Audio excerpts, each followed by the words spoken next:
Live Tamil செய்திகள். கஷ்டம் எல்லாமே திவினேஷுக்கு தெரியும். கஷ்டப்பட்டால்தான் முன்னேற முடியும் என்று அவன் சிந்தித்திருந்தான். வாய்ப்பு ஒரு தடவைதான் கிடைக்கும்.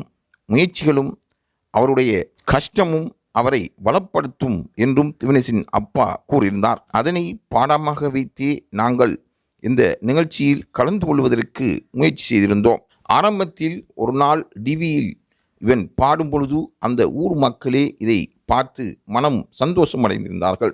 திவினேஷின் அம்மா அனிதாவும் திவினேஷ் தொடர்பாக பல விஷயங்களை பேசிக்கொண்டிருந்தார். அவர்கள் எங்களுக்கு செய்த உதவிக்கு மேலும் உதவி செய்வதற்கு முன் வந்தார்கள்.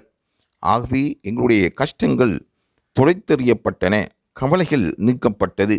பழைய பாடலும் இந்த உலகத்தில் சாதிக்கும் என்ற ஒரு நிலையை திவினேஷ் உருவாக்கியிருப்பது பாராட்டத்தக்கதே. இவ்வாறான தகவல்களை பெற்றுக்கொள்வதற்கு லைவ் தமிழ் செய்தியுடன் இணைந்திருங்கள்.